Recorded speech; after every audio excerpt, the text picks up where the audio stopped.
ये कामना, काम बड़ा शत्रु है, इसीलिए उन्नति नहीं हो पाती अध्यात्म में।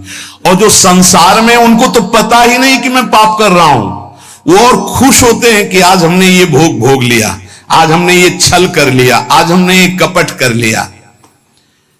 कामना से कर्म होते हैं, कामना जितनी बढ़ती जाती है पाप कर्म उतना ही बढ़ते जाते हैं। शास्त्र के विरुद्ध मनमानी आचरण में पाप ही होता है। शब्द याद कर लो, शास्त्र आज्ञा के विरुद्ध मनमानी आचरण में सदैव पाप ही होता है। ये विकर्म बड़ा भयावह होता है और ये भारी दंड देता है, और ये कभी नष्ट नहीं होता। नष्ट तो भगवान कर सकते हैं केवल। ये आकाश में छाया हुआ शत्रु समझो, जिस समय इसका समय आएगा उसी समय भयानक घटना रूप बन जाएगा, ये रोग रूप बन जाएगा, किसी की भी बुद्धि में बैठकर आपका अहित करो। बड़ा विचित्र स्वरूप है। कोई पूछ रहा था कि भाई भगवान के यहां तो बहुत नरक भोगवाएं, फिर यहां जन्म दें और कष्ट दें, ऐसा एक पाप कर्म है? अगर इस सृष्टि में, भारत में तुम एक कोई पाप कर्म तुम्हारा प्रकाशित हो जाए कि एक हिंसा की, एक व्यभिचार किया, एक छेड़ा, तो उसकी सजा देख लो जाके कानून में। बोले 20 वर्ष की जेल और 1 लाख रुपया जुर्माना। इसके बाद जुर्माना क्यों, जब उसको सजा दी जा रही है तो जुर्माना कैसे दे? उसको तो सजा दे दी। नहीं, कानून है, ऊपर से है जुर्माना। तुमने ऐसा किया, 7 साल की जेल, 50,000 जुर्माना देना पड़ेगा। ऐसे ही नरक भोग और उसके बाद पुनः तिर्यक योनियों में जन्म, उसका दंड, ये जुर्माना। खेल तमाशा समझो। लाखों पाप ऐसे हैं जो तुम्हारे प्रकाशित नहीं हुए, हमारे प्रकाशित नहीं हुए। अगर भगवान की प्राप्ति नहीं होगी तो एक एक सेकंड के कर्म का भोग भोगना पड़ेगा। ये कब तक चलता रहेगा? जब से सृष्टि रची गई आज तक चल रहा है। तो इसलिए मुझे मनुष्य शरीर से तत्वबोध या भगवत प्राप्ति अत्यंत आवश्यक है। ये काम करने के लिए हम आए हैं। कर्मों को भोगना ही पड़ता है, चाहे जहां भाग के जाओ। किसी ने प्रश्न किया था कि आपने कहा देवराज इंद्र ने अहिल्या के साथ गलत व्यवहार किया, तो आपने ये नहीं बताया उसको दंड क्या मिला। क्योंकि दंड का विषय नहीं चल रहा था, विषय चल रहा था कि भोगाकर्षण कितना प्रबल होता है कि हजारों लाखों अप्सराओं का स्वामी भी, देवराज इंद्र भी, एक मुनि की कुटिया में जाता है और वहां ऐसे गंदे भाव से गौतम ऋषि का वेश धारण कर कर अहिल्या जी का, तो उसको जानते हो क्या दंड मिला था? उसको 1000 भग हो जाए तुरंत साप मिला था।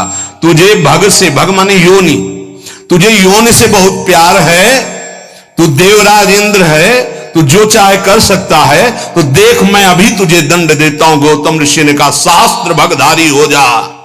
पूरे शरीर में हजारों योनियां हो गई और हर योनि से महान दुर्गंध। अब बैठ त्रिभुवन पति बन करके चरणों में लौट गए। 1000 योनि पूरे शरीर में, योनि योनि, और दुर्गंध युक्त घृणास्पद घोर नरक समझो, घोर नरक। चरणों में गिर गए, महाराज त्रुटि हो गई, आप भगवत स्वरूप ऋषि हो, आप बड़े दयालु, बहुत विनय की। तब का भोग तब तक जब तक भगवान रामावतार में नहीं आते। जब श्री राम अवतार लेंगे तो उनके दर्शन के लिए ब्रह्मादि सब देवता उपस्थित होंगे, तू भी उपस्थित होगा। तब यही भग 1000 नेत्र रूप में परिणित हो जाएंगे। ये दंड मिला था। तो जानते हो सिंहासन में बैठने से शर्म आती थी और महल में रहते थे अमरावतीपुरी में, निकलना मुश्किल था क्योंकि 1000 भग खुला उनके शरीर में बने हुए थे। कर्मणों गहनो गति, गहन है कर्म की गति, भोगना पड़ेगा। एकमात्र श्री भगवान क्षमा कर सकते हैं, दूसरा कोई नहीं। आम त्वाम सर्वपापेभ्यो मोक्षयिष्यामि मा शुचा।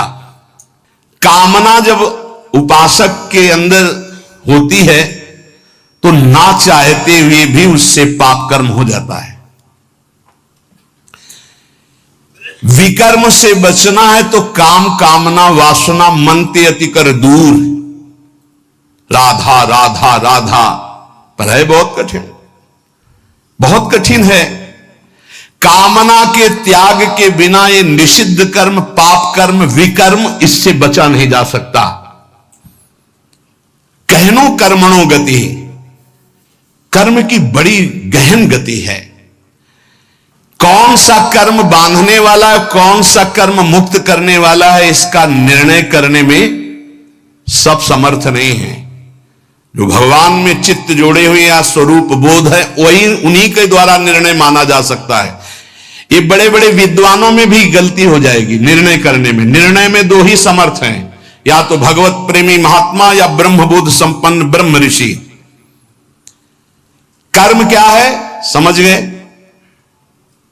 कोई भी कर्म करने के पहले जो फल आकांक्षा से प्रेरित होकर शास्त्र सम्मत किया जाता है उसे कर्म कहते हैं। अकर्म क्या है? जो तत्वबोध प्राप्त महापुरुष हैं, निर्लिप्त हैं, ममता रहित हैं, आसक्ति रहित हैं, उनके द्वारा हुआ कर्म अकर्म हो जाता है। वो फल नहीं देगा, वो बांधने वाला नहीं।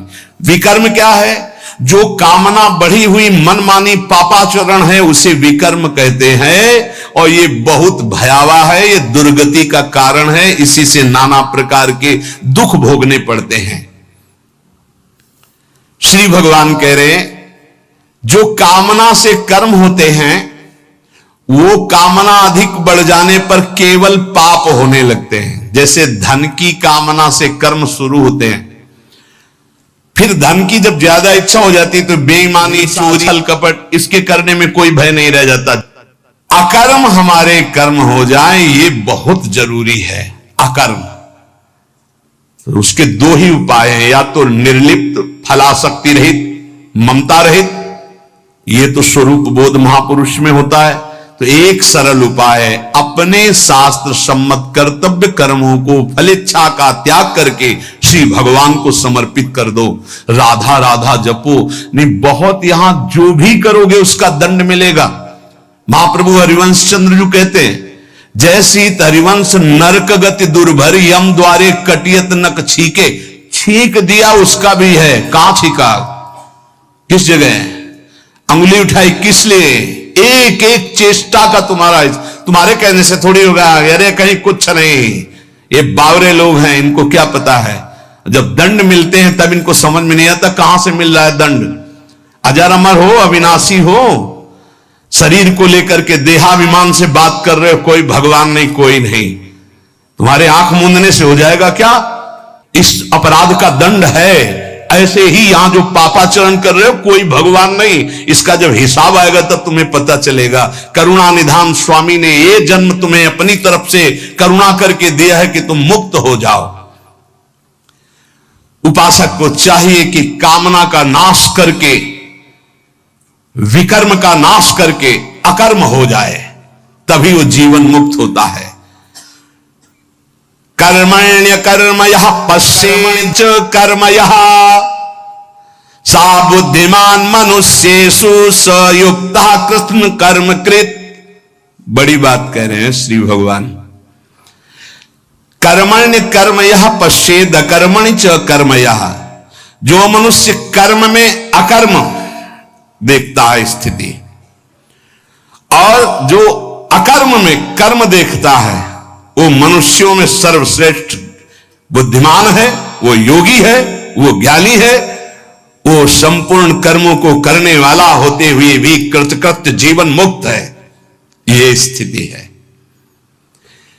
कर्मण्य अकर्म यह पश्चेत, कर्म करते हुए भी अकर्म स्थिति, कर्म करते हुए भी निर्लिप्त रहना। निर्लिप्तता एक बहुत बड़ी सिद्धि है। यहां जो भी कर्म होता है लिप्त होकर होता है।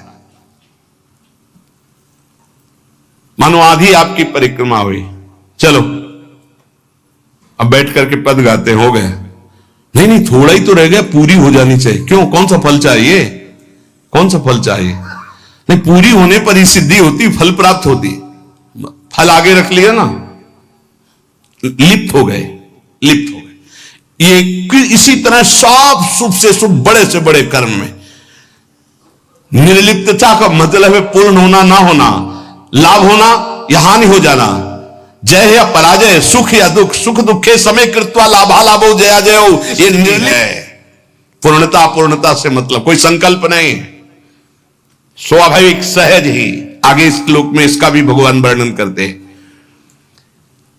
पूरा हुआ कर्म या नहीं पूरा हुआ, फल अनुकूल आया या प्रतिकूल आया, आया या नहीं आया, इससे किसी से मतलब नहीं। निर्लिप्त शास्त्र सम्मत केवल कर्म बिना किसी संकल्प इच्छा के हो रहा है। यंत्रवत अमुक कर्म मैं करता हूं, इस कर्म का फल ये होता है, ऐसा लक्ष्य रख करके जो भी कर्म किया जाता है वो उसे बांधता है।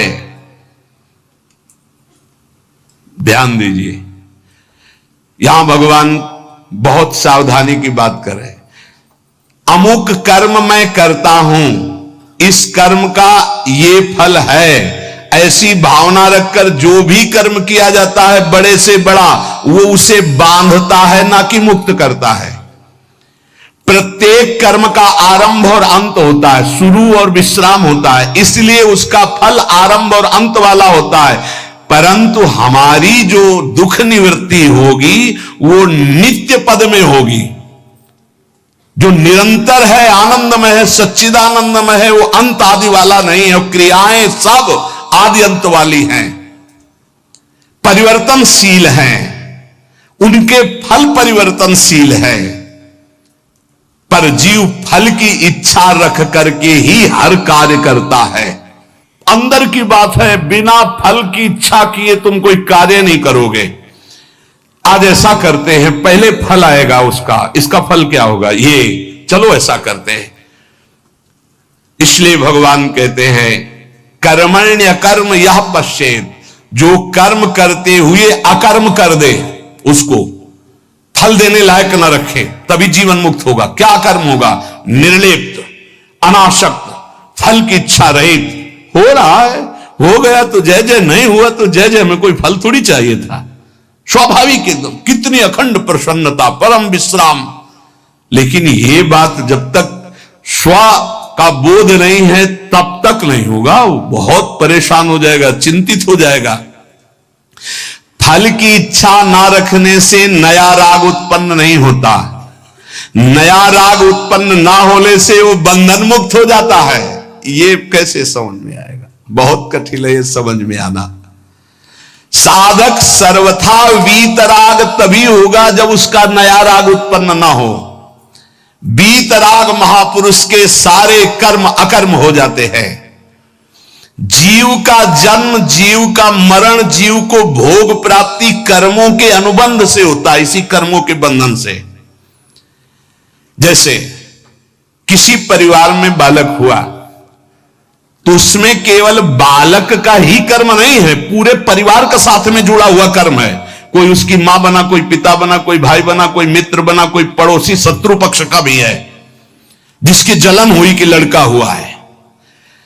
ऋणानुबंध, उनमें सैकड़ों हजारों लाखों के कर्म बंधन उस बालक से जुड़े हुए हैं। किसी का वो ऋण चुकाने आया है और किसी से ऋण वसूल करने आया है, किसी का सुख भोगा तो सुख देने आया है और किसी का बदला लेने आया है। सैकड़ों अनुबंध हैं उसके, एक बार जन्म में सैकड़ों कर्मों के अनुबंध हैं।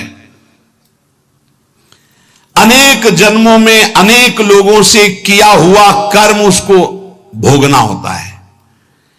ये लेन देन का, दुख सुख का, जन्म मरण का व्यापार बहुत समय से चलता आ रहा है, इसको बंद करने का अवसर आ गया है। जन्म मरण से छुटकारा मिलने के लिए हमको मानव देव सत्संग मिला है। इसको बंद करने का उपाय है आगे के लिए कर्जा लेना नहीं, और जिनको कर्जा दे दिए हैं उनका माफ कर दें या वापस ले ले, दुकान बंद करे चले। लेना ना देना, मगन रहना, दोनों बात करनी पड़ेगी। या तो माफ करो, प्रभु से प्रार्थना करो कि जिनको हम दिए हमें कभी नहीं लेना, हमें नहीं लेना, क्योंकि लेने आना पड़ेगा। हे नाथ क्षमा करो, हमने माफ किया और हमको माफ करो। जिनको हो तो प्रभु सामने भेजो और सेवा करवा दो, और या फिर माफ करो, अब लेने देने से हमें मुक्त करो। प्रभु ही करते हैं। जिनसे सेवा करवाई है सेवा करनी पड़ेगी। नया ऋण लेना बंद करो, पुराना ऋण चुका दो, सेवा कर दो, सेवा ले मत। ऋणानुबंध लेने देने का व्यापार अगर बंद हो गया तो तुम मुक्त हो जाओगे, जन्म मरण बंद हो जाएगा। जैसे दुकानदार अपनी दुकान खत्म करना चाहता हो तो उसे दो काम करने पड़ेंगे। जिसको देना है उसको तो पक्का दे दो, देना ही पड़ेगा, नहीं तो दुकान हटाने के बाद भी वो लेगा तुमसे। तुम वही दुकानदार हो ना, 100 रुपया लो हमारे, तुमने लिए थे, देना पड़ेगा। लेने में क्षमा कर सकते हो कि हमें नहीं चाहिए, पर देने में आपको देना होगा। जिससे लेना है उसे तो तुम क्षमा कर सकते हो, जाओ हमने माफ किया, लेकिन जिसको देना है वो देना है। नहीं वो तो कहीं भी दुकान खत्म करने के बाद भी मिलोगे तो तुमसे ले लेगा। अगर ये लेना और देना दोनों मिटा पाए इस जन्म में, तभी तो। जैसे कोई गाली दी तो हिसाब है भाई, हिसाब है। अब वो हृदय में पीड़ा हुई ना तो हमने पहुंचाई होगी पीड़ा। राधा राधा राधा, किसी ने धक्का मारा, किसी ने कटु व्यवहार किया, अपमान किया, भगवान हमारे किसी अपराध का मार्जन कर रहे हैं, इसीलिए भक्त सहता है। अपने लिए अब किसी से कोई ऋण ना ले, सेवा किसी भी तरह का कुछ भी ऋण, ये ध्यान रखो। यहां से जाना है, हमें यहां से जाना है। शरीर से प्रेम ना अपने करो ना किसी और के करो, ये छूटने वाला है, जाने वाला है। कब जाएगा अब इसका पता नहीं, शाम के जाएगा कि कल सुबह जाएगा कि दोपहर जाएगा, 10 वर्ष में जाएगा कि 5 वर्ष, जाना है। जब हमें जाना है इस देश से तो फैलावा काहे को फैलाओ, समेट के अटैची बिल्कुल तैयार।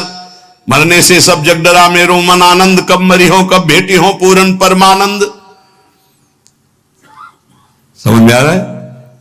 मरने वाली अब शकुन वाली बात घर में अगर चला दे तो फिर बहुत ही, ये आखिरी मृत्यु होनी चाहिए। पर घर परिवार में बातें अब शकुन मानी जाती हैं, मरने की बात नहीं। क्यों? क्योंकि फिर पापाचरण में रति नहीं होगी अगर मरना दिमाग में रहेगा। नारायण स्वामी ने कहा 2 बात दिमाग में रख लो, एक नारायण को, दूसरी मृत्यु को। क्योंकि जाना है यहां से तो गंदी कमाई काहे को करो, अच्छी कमाई भगवान नाम, दूसरों को सुख प्रदान करना। संसार से जो तुमने ऋण लिया है, अब हम किस किस को जाने किस किस जन्म से क्या लिया है। तो सरकार कह रहे हैं अहम त्वाम सर्व पापेभ्यो मोक्षयिष्यामि मा शुचा। श्री कृष्ण की शरण में हो जाओ, वो लेना देना दोनों का हिसाब कर देंगे। मालिक, नौकर का ऋण मालिक चुकाता है, सेवक का बंधन मालिक मुक्त करता है। कोई भी गड़बड़ी हो जाए तो आगे मालिक को आना पड़ेगा। अगर सही ईमानदार मालिक है तो छाती आगे लगे, नहीं मुझे मार लो, इसको छोड़ दो, जो भी कहो वो मैं दंड स्वीकार कर, इसको छोड़ दो। तुरंत विभीषण पाछे मेला, सन्मुख राम सहयो सोई सेला। ये हमारे स्वामी का स्वभाव है। सेवा भजन जप ध्यान समाधि, अगर ये अपने लिए है तो बंधन बहुत जोर का भी रहेगा समाधि तक, और अगर ये जगत मंगल के लिए है तो लेना देना खत्म हो जाएगा इसी से। ये भी अपने लिए नहीं है। अब आप ये भी समझ लीजिए, कह रहे सेवा भजन जप ध्यान समाधि ये जगत जगदीश स्वरूप है, इनके लिए है। जो भजन कर रहा हूं, सर्वे भवन्तु सुखिना सर्वे सन्तु निरामया, अगर इसका सुख मेरे लिए है तो फिर आओ यहां। अगर ये भगवान को समर्पित है, बहुत समझना है, बहुत समझना है। ये महापुरुषों के वचन हैं। कैसे आओगे? देवराज इंद्र, बड़े बड़े देवता, बड़ी बड़ी पदवियां, बड़े बड़े वैभव, ये सब साधन भजन करने वाले को तो मिले। मानो जो इसी देश के बड़े बड़े पदों में है, सब पुण्यात्मा है, इनका तप हुआ है। अब जो किया जाएगा वो आगे की फसल है, लेकिन पीछे की बहुत जोरदार फसल है। अगर मुक्त होना चाहते हो तो भजन भी अपने लिए नहीं है। तो दीहम वस्तु गोविंदम तो भ्रमेयो, लेना न देना मगन रहना, जीवन मुक्त हो गया। अब आपको लगेगा, जानते हो कैसे बात करते हैं महाराज, आज से एक माला आपके लिए कि आपका रोग ठीक हो जाए, और 10 हमारी, एक माला सिर्फ आपको देंगे, इष्ट और गुरु को एक माला, 10 माला मेरी। नहीं भैया, मेरा अस्तित्व नहीं, अब जो कुछ हो रहा है वो सब आपके लिए है, आप जीवन मुक्त हो गए। ये बड़ा सूक्ष्म विषय है, बड़ा सूक्ष्म विषय। जीवन मुक्त होने के लिए आना न जाना, सेवा भजन जप ध्यान समाधि, ये केवल संसार के हित के लिए है। माला के घुमाए, इतना कष्ट सहकर माला घुमा रहे हो, करे दूसरों के मंगल के लिए है। यही है लेना न देना मगन रहना, इसी से सब कर्जा मिट जाएंगे। भजन करने से सबके कर्जे निपट जाएंगे, जन्म जन्मांतर के जो हैं, नहीं कहां तक देंगे हम। कोई पीट रहा है, किसी को पीट रहे, सब हिसाब किताब हो रहे, कभी गर्भई में नष्ट हो गए, कभी जवानी में, कभी ये, कितना प्रपंच है।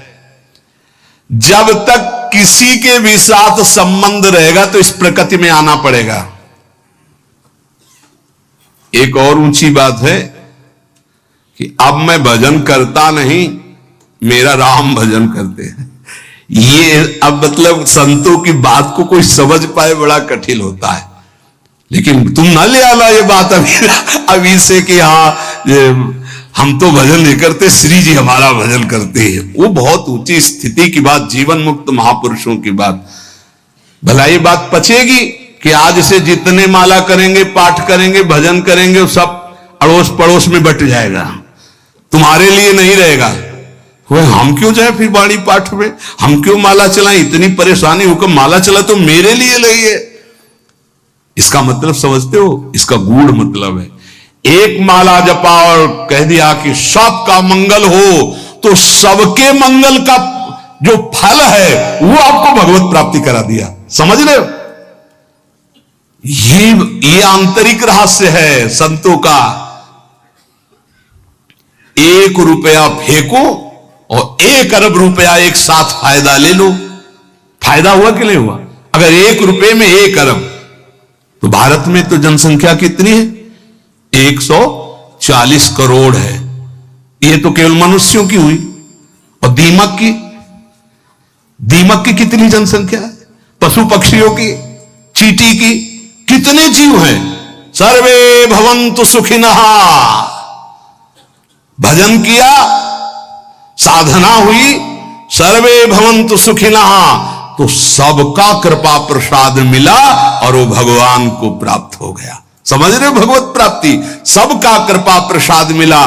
भूल चूक से लेन देन जिसके साथ हो चराचर जगत में, सबका खत्म, क्योंकि भगवान नाम जप करके सर्वे भवन्तु सुखिना, हम अपना भजन सबको देते हैं।